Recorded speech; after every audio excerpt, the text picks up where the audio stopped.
నమస్తే Devi, welcome to story board. 100% assembly సీట్లు గెలిచి మళ్లీ అధికారంలోకి వస్తామనుకున్నారు. చివరకు కేవలం 11 సీట్లతో ప్రతిపక్షానికి పరిమితమయ్యారు. ఇలాంటి స్థితిలో ఎవరైనా ఓటమిపై సమీక్ష చేసుకుంటారు. కానీ జగన్ మాత్రం ఎవరిని కలవడం లేదు. జనాన్నే కాదు, సొంత కేడర్తోనూ సమయం గడపటం లేదు. అంతెందుకు, అసలు ఏపీలోనే ఎక్కువగా కనిపించడం లేదు. వారానికి 4 రోజులు బెంగళూరులోనే ఉంటున్నారు. జగన్ మారాలని నేతలు కేడర్ కోరుకుంటున్నా ఆయన మాత్రం పద్ధతి మార్చుకోవటం లేదు. అన్నీ చేసినా ఎందుకు ఓడామంటున్న జగన్ తాను చేసిన తప్పులేంటో ఇప్పటికీ తెలుసుకునే ప్రయత్నం చేయకపోవడం వైసీపీకి ఆందోళన కలిగిస్తోంది. అధినేత మారకుండా ప్రజలు పార్టీపై అభిప్రాయం ఎలా మార్చుకుంటారని కేడర్ వాపోతోంది. అసలు జగన్ చేయాల్సిందేంటి, చేస్తోందేంటి, మార్పు దిశగా ఎందుకు ఆలోచించడం లేదు? ఏపీలో 5 ఏళ్ల పాటు తిరుగులేని అధికారం చెలాయించిన జగన్ ఇంకా ఓటమిని జీర్ణించుకోలేకపోతున్నారు. ప్రతిపక్షంలో ఉన్నామనే సంగతే గుర్తులేనట్టుగా వ్యవహరిస్తున్నారు. ఎప్పుడు జనంలో ఉండాల్సిన జగన్ అసలు ఎవరికీ కనిపించడం లేదు. సంక్రాంతి తర్వాత జనంలోకి వస్తానని చెప్పిన జగన్ ఉగాదొస్తున్న ఆ దిశగా అడుగులు ముందుకేయటం లేదు. రాజకీయాల్లో ఉత్థాన పతనాలు సహజం, ఎన్నికలన్నాక గెలుపోటములు కూడా సహజమే. కానీ ఏపీలో వైసీపీ విషయంలో జరిగింది మాత్రం దేశంలో మరెక్కడా జరగలేదు. 151 సీట్లతో తిరుగులేని అధికారం చెలాయించిన పార్టీ కేవలం 11 సీట్లతో ప్రతిపక్షానికి పరిమితం కావడం చిన్న విషయమేమీ కాదు. ఇంత మార్పు ఏ కారణం లేకుండా జరగదనే వాదన గట్టిగా వినిపిస్తోంది. ఇంత జరిగినా కూడా ఓటమిపై సమగ్ర రివ్యూ చేయలేదు జగన్. పార్టీలోనూ ఓటమికి దారితీసిన కారణాలపై సమగ్ర చర్చ లేదు. పైగా నేను డబ్బులిచ్చాను, పథకాలిచ్చాను, అయినా ఎందుకు ఓడామని జగన్ అమాయకంగా ప్రశ్నిస్తున్నారు. పథకాలు ఇచ్చినా జనం ఓడించారంటే పథకాలు పనిచేయలేదా? పాలనా తీరు నచ్చక ఓటేలేదా? అసలేం జరిగిందన్న విషయంపై సమీక్ష చాలా అవసరం. కానీ జగన్ మాత్రం 3 రోజులు తాడేపల్లిలో, 4 రోజులు బెంగళూరులో ఉంటున్నారు. ఈ వైఖరి కేడర్ నేతలకు అసంతృప్తి కలిగిస్తోంది. ఇంత జరిగినా జగన్ జనంలోకి రాకుండా, కేడర్ను కలవకుండా ఉంటే ఎలాగన్న అభిప్రాయాలు వస్తున్నాయి. కానీ జగన్ మాత్రం ఇవేమీ పట్టించుకోవటం లేదు. కనీసం కోటరీని మార్చుకోవాలనే సూచనలను కూడా ఆయన పట్టించుకోవటం లేదు. కొందరు నేతలు జగన్ చుట్టూ కోటరీగా ఏర్పడి ఎన్నికల్లో పుట్టి ముంచారని కేడర్ మొత్తుకుంటున్నా ఇప్పటికీ తాడేపల్లి ప్యాలెస్ లో అదే కోటరీ కొనసాగుతోంది. ఈ విషయం కూడా వైసీపీలో అసంతృప్తికి కారణమవుతోంది. ఎన్నికల్లో ఓటమి తర్వాతైనా జగన్ మారతారనుకుంటే ఎక్కడా ఆ ఛాయలు కనిపించడం లేదు. గతంలో ఓసారి ప్రతిపక్షంలో ఉన్న జగన్ అప్పట్లో బాగానే జనంతో మమేకమయ్యారు. నిరంతరం ఏదో యాక్టివిటీతో పార్టీలో కూడా జోష్ తగ్గకుండా చూసుకున్నారు. కానీ ఈసారి మాత్రం ఎందుకో తప్పులో కాలేస్తున్నారు. ఓటమి బాధ్యత నాది కాదు, ప్రజలదే అన్నట్టుగా ప్రవర్తిస్తున్నారు. అధికారం కోల్పోయిన వైఎస్ఆర్ కాంగ్రెస్ పార్టీ పరిస్థితిని గమనిస్తే చాలా ఆవేదన, ఆందోళన వ్యక్తమవుతోందని రాజకీయ పరిశీలకులు వ్యాఖ్యానిస్తున్నారు. గడిచిన 5 సంవత్సరాల్లో ఆ పార్టీ ఆడింది ఆట, పాడింది పాట అన్నట్టుగా పాలన సాగింది. అయితే ప్రస్తుతం అధికారాన్ని కోల్పోయిన తరుణంలో ఈ 5 సంవత్సరాలు పార్టీ మనుగడ ఒకంత ప్రశ్నార్థకంగా మారనుంది. ముఖ్యంగా 175 స్థానాల్లో గెలుస్తామని, అధికారం తమదేనని ఎన్నికలకు ముందు వ్యాఖ్యానించిన తరుణంలో ఇప్పుడు 11 స్థానాలు మాత్రమే రావడంతో జగన్ ప్రజలకు మొహం చూపించలేక, పార్టీ నాయకులను బుజ్జగించలేక సతమతమైపోతున్నారు. జగన్ జనంలోకి ఎందుకు రావటం లేదో తెలియదు. కానీ ఇదే అదునుగా ఎవరికి తోచిన కారణాలు వాళ్లు ఊహించేసుకుంటున్నారు. ఈ ఊహలు పార్టీకి మరింత డ్యామేజ్ చేసే అవకాశం ఉంది. ఇంత జరుగుతున్నా సరే జగన్ పొరపాట్లు దిద్దుకునే ఆలోచన కూడా చేయటం లేదు. ప్రజల్ని కలవడం లేదు. కనీసం సొంత కేడర్కు దర్శనం ఇవ్వడం లేదు. ఎవరైనా పార్టీ మీద అభిమానంతో జగన్కి ఏమైనా చెప్పాలనుకున్నా అవకాశం ఇవ్వడం లేదు. పైగా జగన్ అపాయింట్మెంట్ కావాలంటే మళ్లీ పాత కోటరీనే ఆశ్రయించాల్సిన దుస్థితి. ఇలా ఉంటే ఎలా? ఇలా ఉంటే కష్టమేనని వైసీపీ నేతలు, కేడర్ కూడా ఆవేదన చెందుతోంది. ఒక గొప్ప విజయం రాజకీయ పార్టీలను లేకపోతే రాజకీయ నాయకులను పారవస్యానికి గురి చేస్తే ఒక ఘోర పరాజయం అనేక పాఠాలు నేర్పిస్తుంది అంటారు. కానీ వైఎస్ఆర్ పార్టీ అధినేత, మాజీ ముఖ్యమంత్రి జగన్మోహన్ రెడ్డి విషయంలో ఆ విధంగా పాఠాలు నేర్చుకునే లక్షణం ఉందా అనే సందేహం కలుగుతుంది. ఆ పార్టీని పరిశీలిస్తున్న వాళ్ళకి కానీ, ఆ పార్టీ నాయకులకు, శ్రేణులకు. ఎందుకంటే ఓటమి తర్వాత దాదాపు 10 నెలలు గడిచిపోయినా కానీ ఆయన పని విధానంలో, కార్యశైలిలో, మాటల్లో, చేతల్లో ఏమీ తేడా కనిపించడం లేదు. ఇది ఒక సందిగ్ధమైన పరిస్థితి. గెలిచిన ఎమ్మెల్యేల పరంగా చూస్తే ఎంతమంది వైసీపీలో ఉంటారు, ఎంతమంది జగన్కు దూరమవుతారు అనేది కూడా ఇప్పుడు ఆసక్తికరంగా మారింది. ఎందుకంటే ప్రస్తుతం 11 మంది ఎమ్మెల్యేలను గెలిచినా వీరిలో వీర విధేయులున్నారని అనుకున్నా 4-5 మాత్రం గోడ దూకేసేందుకు రెడీ అవుతున్నారన్న సమాచారం స్పష్టంగా వినిపిస్తోంది. వారిని కాపాడుకునే ప్రయత్నాలు జగన్మోహన్ రెడ్డి చేశారా చెయ్యరా అనేది ఒక ప్రశ్న. వారి సంగతి ఎలా ఉన్నా అసెంబ్లీకి వెళ్లడం వెళ్లకపోవడం అనేది ఇప్పుడు మరో ప్రశ్న. ఇది జగన్ రాజకీయ భవితవ్యానికి పెను సవాల్గా మారింది. అసెంబ్లీకి వెళ్తే అవమానాలు ఎదుర్కోవాలి. జగన్ తన హయాంలో ప్రవేశపెట్టిన పథకాలను గేలి చేస్తారు, వీడియోలు ప్రదర్శిస్తారు, వ్యాఖ్యలు చేస్తారు. గత సర్కారు ప్రకటించిన పథకాలను ఎండగడతారు. దీన్ని భరించాలి. పోనీ దీన్ని భరించలేమని అసెంబ్లీకి దూరంగా ఉంటే అది మరింత పరువు తక్కువ అవుతుంది. ఇక ప్రతిపక్ష నేత హోదా కోసం జగన్ చేస్తున్న వాదన జనాలకు ఎక్కడవలేదు. ఈ పంతానికి జగన్ ఎక్కడో చోట ఫుల్ స్టాప్ పెట్టాలి. ప్రతిపక్ష నేత హోదా ఇవ్వలేదన్న అపవాదు ప్రభుత్వానికే వదిలేసి జగన్ తన పని తాను చేసుకుపోవాలి.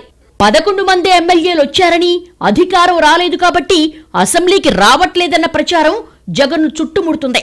దీని నుంచి తప్పించుకోవడం మరింత కష్టం. ఇది ప్రజల్లోకి వెళుతుంది. అసెంబ్లీలో ఉంటే ఆయన వరకే పరిమితం. అసెంబ్లీకి వెళ్లకపోతే నేరుగా రాష్ట్ర వ్యాప్తంగా టీడీపీ నేతలు ఆ ప్రచారమే చేస్తారు. ఇది మరో పెద్ద సమస్య. మరో ముఖ్య విషయం ఏమిటంటే ఇప్పుడు 5 ఏళ్లు తట్టుకున్నా వచ్చే ఎన్నికల నాటికి కూడా వైసీపీ పరిస్థితి ఏంటనే చూస్తే అది కూడా కష్టమేనని అర్థమవుతోంది. కూటమి ప్రభుత్వంలో ప్రధానంగా పవన్ కళ్యాణ్ ఇమేజ్ మరింత పెరుగుతూ ఉండడం దీనికి ప్రధాన కారణంగా కనిపిస్తోంది. మొన్నటి ఎన్నికల్లో 21 స్థానాల్లో పోటీ చేసి 21 స్థానాల్లో గెలిచింది. వచ్చే ఎన్నికల నాటికి సంఖ్య మరింత పెరగొచ్చు లేదా ఒంటరిగానే పోటీ చెయ్యొచ్చు. ఏం చేసినా పవన్ ఇమేజ్ను పెంచుకుంటున్న తరుణంలో అది జనసేనకు ఉపయోగకరంగా మారుతుంది. ఈ పరిస్థితుల్లో జగన్ మరింత జాగ్రత్తగా ఉండాలి. ఈ స్థితిలో జగన్ ఇప్పుడు కాదు వచ్చే 5 ఏళ్లకు కూడా దృష్టిలో పెట్టుకుని అడుగులేయాల్సిన అవసరం ఉందని పరిశీలకులు సూచిస్తున్నారు. అన్ని వైపుల నుంచి వ్యతిరేకత తీవ్ర స్థాయిలో ఉండడం, ముఖ్యంగా విధ్వంస పాలన అనే అపవాదుల్ని సరిదిద్దుకోవాల్సి ఉంది. ఇప్పటికైనా ప్రజలకు చేరువ కావాలి, నాయకులను కలుసుకోవాలి, క్షేత్రస్థాయిలో కేడర్ను బలోపేతం చేయాలి. నేనున్నాను, నేను విన్నాను అన్నమాట నిజం చేయాలి. అలా కాకుండా ఇంటికే పరిమితమై ఇంట్లోనే కూర్చుంటాను అంటే ప్రత్యర్థుల దాడిలో మాడి మసైపోవడం ఖాయమని పరిశీలకులు సూచిస్తున్నారు. భవిష్యత్తు ఇలా ఉండకూడదు అంటే ఎలా ఉండాలో జగనే డిసైడ్ చేసుకోవాలి. జగన్ జాగ్రత్త పడక తప్పదు. మొన్నటిదాకా వైఎస్ జగన్ ఏపీకి ముఖ్యమంత్రి. ఇప్పుడు ఆయన ప్రతిపక్ష నేత. ప్రతిపక్ష నేత అయిన ఆ స్థాయికి తగినట్లుగా ఆయన వ్యవహరించట్లేదన్న వాదన వినిపిస్తోంది.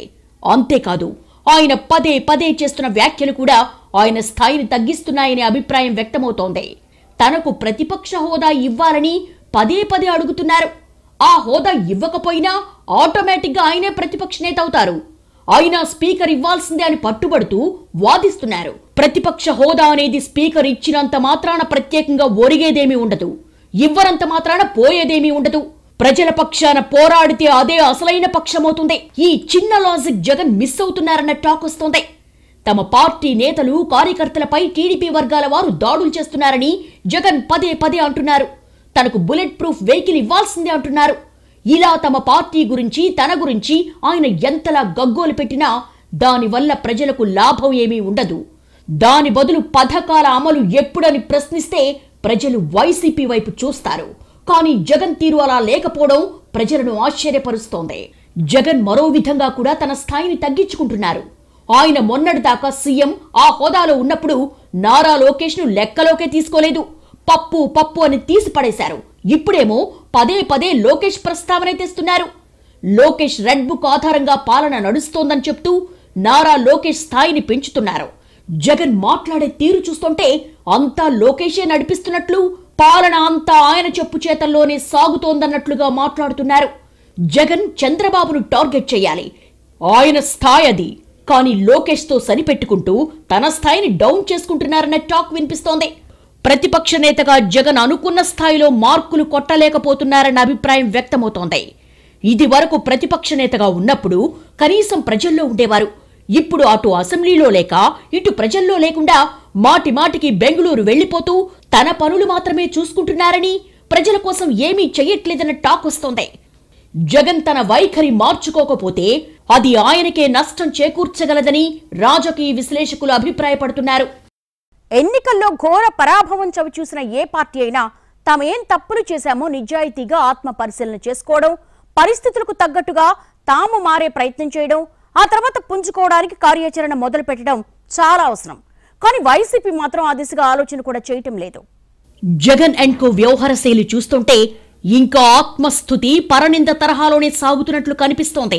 ఎన్నికల ఫలితాలు వచ్చిన రోజు సాయంత్రం పెట్టిన ప్రెస్ మీట్ తో మొదలు పెడితే లేటెస్ట్ గా పార్టీ నేతలతో నిర్వహించిన సమావేశంలో జగన్ వ్యాఖ్యలు చూసి అందరూ విస్తుపోతున్నారు.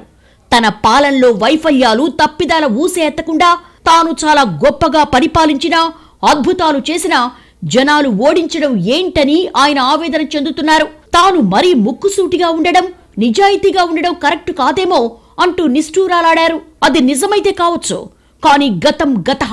ఇప్పుడేంటి?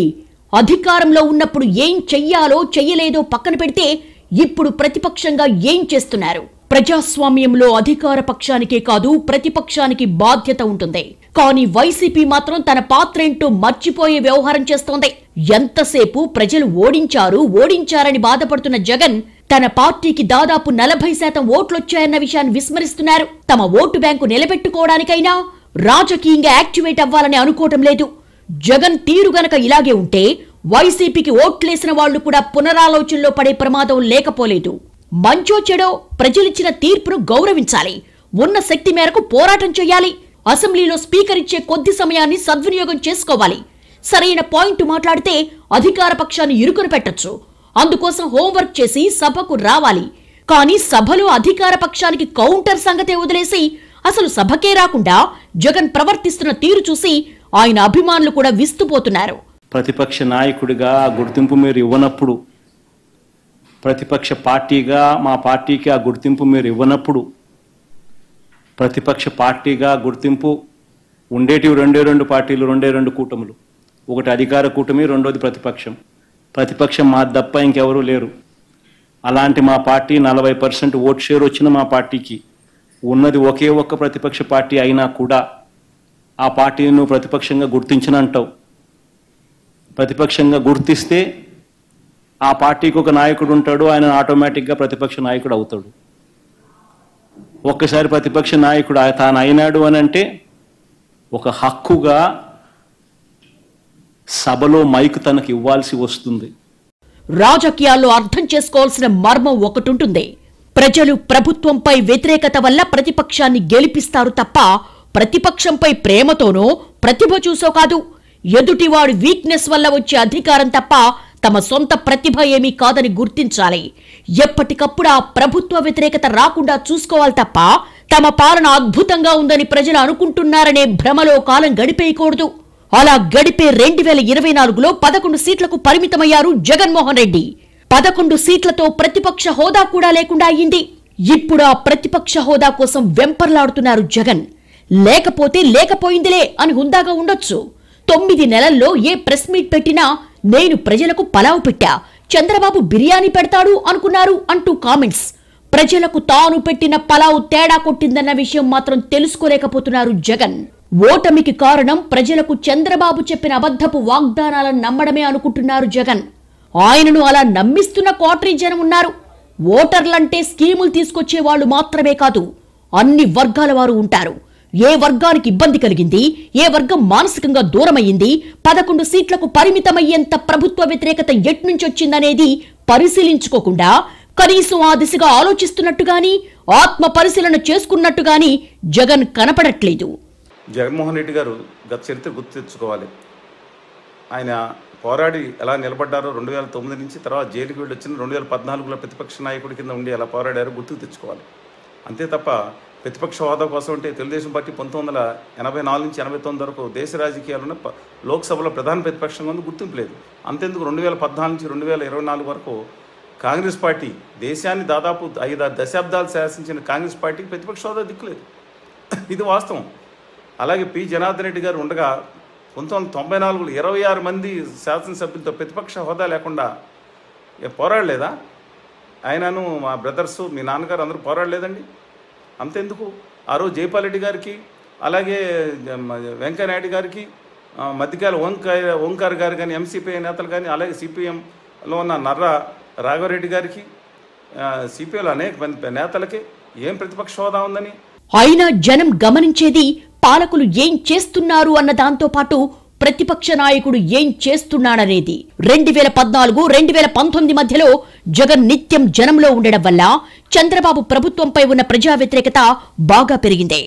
నిరంతరం దీక్షలు, ధర్నాలు, నిరసనలతో వైసీపీ మొత్తాన్ని కదిలించారు అప్పట్లో ప్రతిపక్ష నేతగా జగన్. తర్వాత సుదీర్ఘకాలం పాటు చేసిన పాదయాత్ర కూడా అటు కేడర్ను ఇటు ప్రజల్ని బాగా కదిలించింది. జగన్ కు జనానికి మధ్య ఓ ఎమోషన్ బిల్డ్ చేసింది.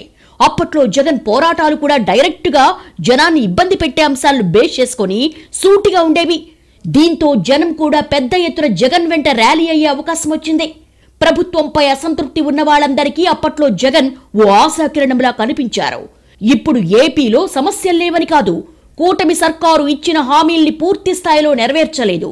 లిక్కర్, ఇసుక, మైనింగ్ దందాలు నడుస్తున్నాయి. జగన్ జనంలోకొచ్చి పోరాడలే కానీ 190 అంశాలున్నాయి. అయినా సరే జగన్ గడప దాటకపోవడంపై వైసీపీలోనూ చర్చ నడుస్తోంది. పదవిలో ఉన్నన్నాళ్లు జనం వద్దకి నిత్యం రారు. అలాంటప్పుడు ఆ గ్యాప్ ను ప్రతిపక్ష నాయకుడు ఫిల్ చేసుకోవాలి, ఆ స్పేస్ ను లాక్కోవాలి. ఇది జగన్ కు తెలియంది కాదు, మర్చిపోయారంతే. జగన్ జనంలోనే ఉంటూ పాలకపక్షాన్ని బెదరగొట్టాలి.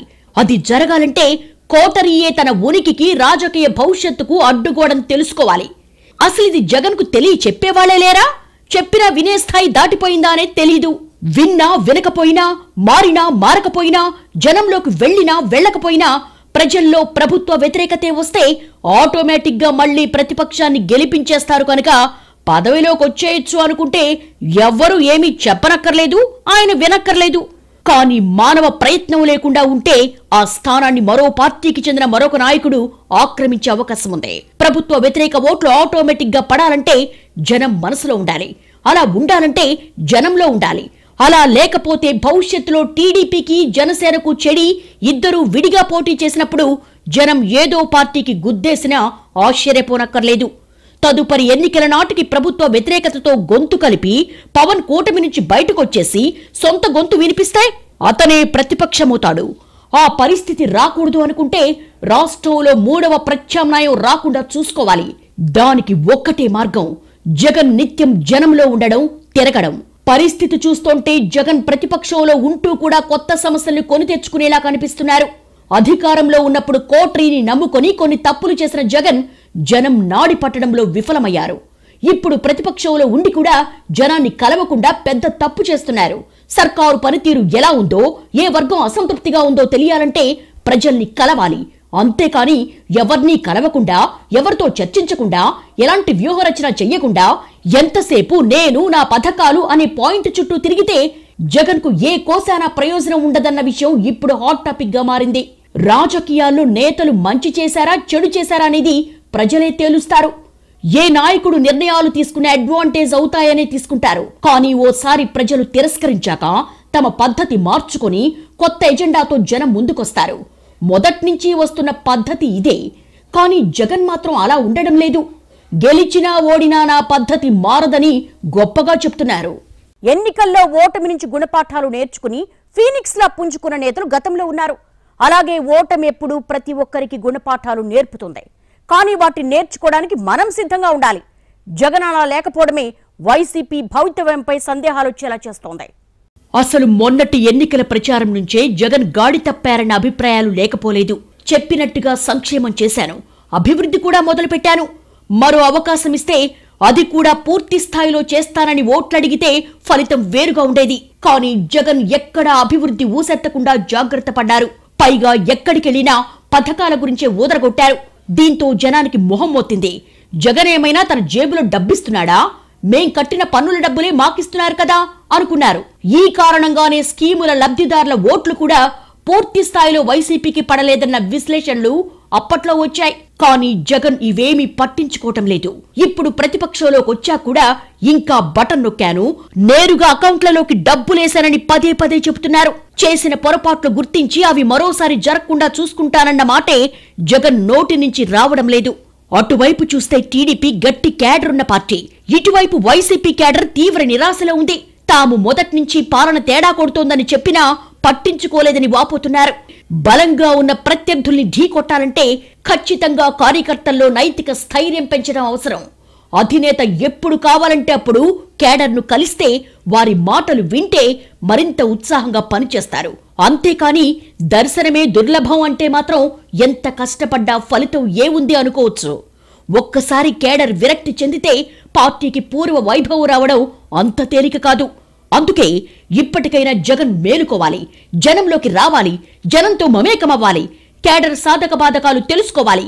కేడర్ బలంగా ఉంటేనే పార్టీ బాగుంటుందని గుర్తుంచుకోవాలి. ప్రజాస్వామ్య వ్యవస్థలో నాయకుల యొక్క స్ట్రెంగ్త్, నాయకుల యొక్క వీక్నెస్, పార్టీ వర్కర్సు, ప్రజలు, ఓటర్సు, వీళ్ళతో ఎంత సన్నిహిత సంబంధాలు ఉంటే అంత గట్టి పునాదులు వేసుకుంటారు నాయకులు. ఎవరైతే వర్కర్స్కి, పార్టీ వర్కర్స్కి కానీ, కార్యకర్తలకు కానీ, లేక ప్రజలతో కానీ దూరంగా ఉండి ఏదో ఎలక్షన్ టైంలో మేము వాళ్ళని కలుస్తేనో, ఇది అదో ప్రామిస్ చేస్తేనో ఓట్లు పడతాయంటే అది సాధారణంగా జరగదు. ఎప్పుడు కూడా నాయకులు ప్రజల్లో ఉండి ప్రజలను కలుసుకుంటూ, ప్రజల యొక్క మంచి చెడ్డలు తెలుసుకుంటూ, అదే కాకుండా తాము ఏం చేయగలుగుతాం, తాము అపోజిషన్ పార్టీలో ఉంటే ప్రభుత్వం ఏం చేయలేకపోతుంది, నేను ఏం చేయగలను, మా పార్టీ ఏం చేయగలదని చెప్పగలగాలి. ఏ పార్టీకైనా శ్రేయోభిలాషులైన నేతలు, నమ్మకమైన అంకిత భావంతో పనిచేసే కేడరే పెట్టని కోట. ఈ సంగతి జగన్ త్వరగా గుర్తిస్తే మంచిది. లేకపోతే తర్వాత ఆయనకు ఉత్సాహం వచ్చినా పార్టీ పరిగెత్తకపోవచ్చు. చేతులు కాలేక ఆకులు పట్టుకుంటే ప్రయోజనం ఉండదు. ఇప్పటికైనా సమయం మించిపోలేదు. జగన్ తన వైఖరి మార్చుకుంటే వైసీపీకి బలపడే అవకాశం ఉండొచ్చు. ఈ విషయం కొందరు సన్నిహితులు చెబుతున్నా కూడా జగన్ చెవికెక్కించుకోవడం లేదన్న వాదన వినిపిస్తోంది.